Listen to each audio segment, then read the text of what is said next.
Hi guys, it's me. This video is going to be about BPD and transitional objects. The term transitional objects comes from child development, and it refers to things that are meant to take the place of the mother-child bond. It's things that toddlers use to comfort themselves or self-soothe, like stuffed animals, blankets, pillows, or maybe an article of clothing. So what does this have to do with BPD? Apparently, a lot of people with borderline personality disorder use transitional objects.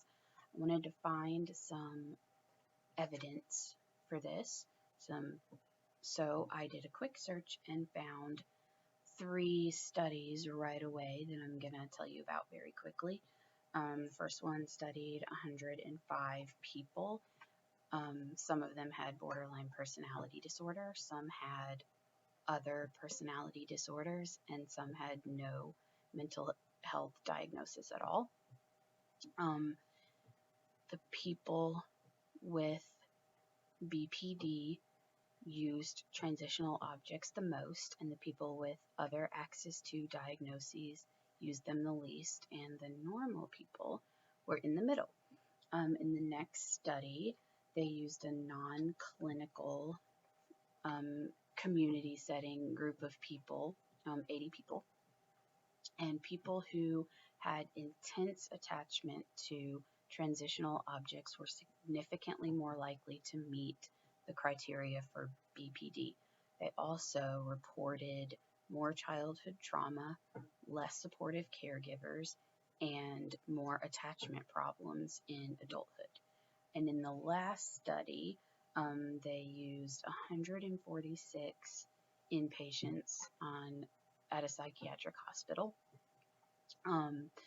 Those who endorsed the use of transitional objects in the hospital and at home were significantly more likely to have borderline personality disorder.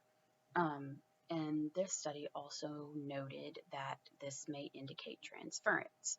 Transference is when someone takes emotions from a situation or person that was important in childhood and kind of projects them onto a substitute from now. A lot of times a therapist, or it can be like if someone had issues with, I guess kind of a classic example that people make a joke out of is if someone has a bad relationship with their dad in their childhood, is that they, project that onto relationships in the future and kind of repeat that dynamic over and over. It's kind of a cliche, problematic example, but first one that comes to mind.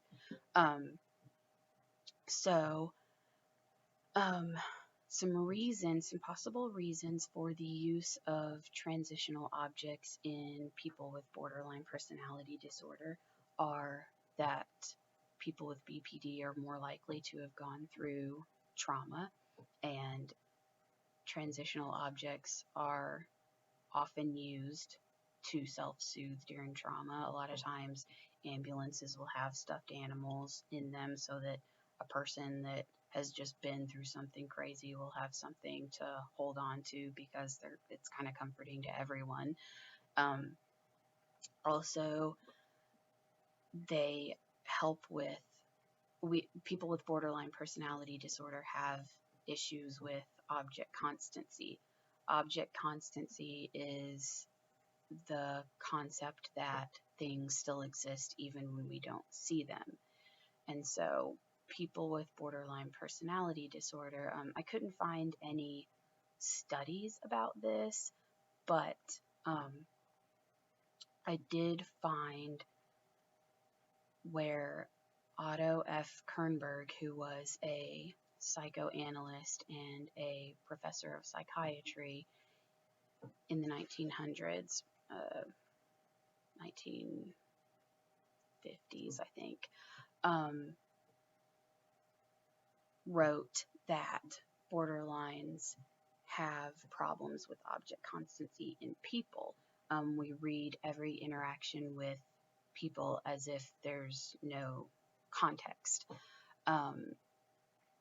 We have a hard time experiencing an absent loved one as a loving experience in our lives. So just because someone said they loved us yesterday doesn't mean they love us today. And just because things are cool, were cool last week, doesn't mean things are cool with us this week.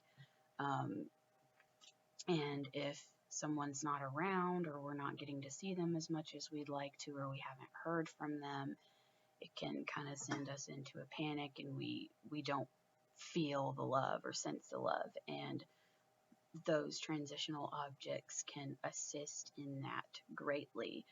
And another thing is that we have a lot of problems with maintaining a sense of self, and troubles with our identity, and things can help us with that. Becoming attached to things helps with that. We connect with them, they become part of us and help us feel like who we are in some way. So I'm gonna show my current transitional objects really quick. So this is my most, I guess, my longest lasting transitional object. I got him for Christmas when I was 2 and named him Tigger, even though he's obviously not a legitimate Tigger from Winnie the Pooh. And so I've had him 28 years. My next one is this really giant unicorn from my boyfriend.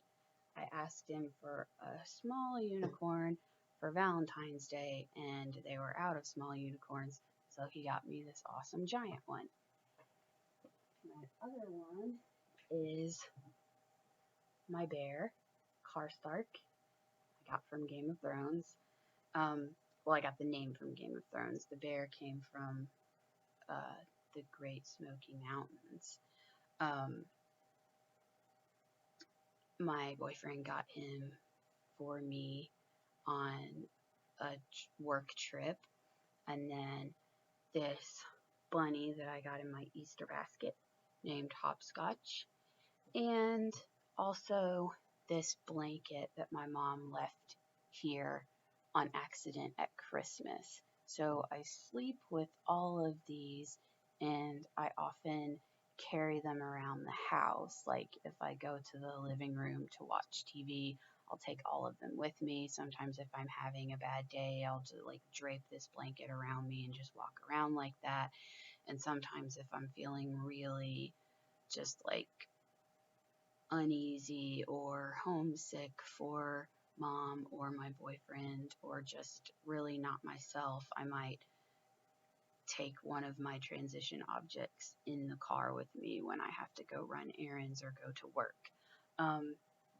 And I am in general pretty attached to my things, and I think a lot of people are sentimental and a lot of people like their stuff, but I think that my things help me feel like who I am.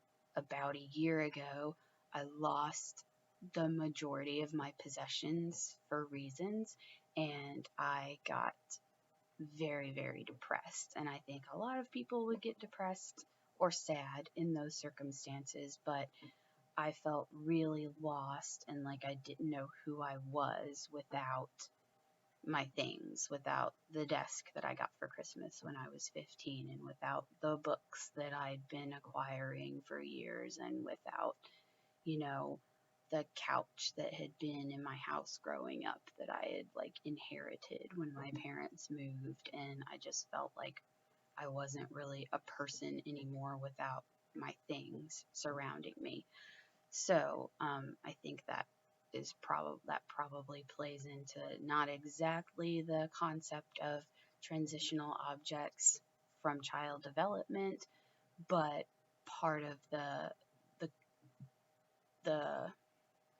relating to my sense of self and also my possessions sometimes I find soothing. They are comforting because they remind me of home and they remind me of other times in my life and other people in my life, and they make me feel like a person when I feel like I don't really exist. So that's my video on BPD and transitional objects. I will post the sources and links in the info, and if I ever don't source something that you want to know information about, feel free to contact me. My contact information should be in the info most of the time or on my channel. And feel free to comment about your transitional objects. I'd love to hear from anyone. And thanks for watching. Bye.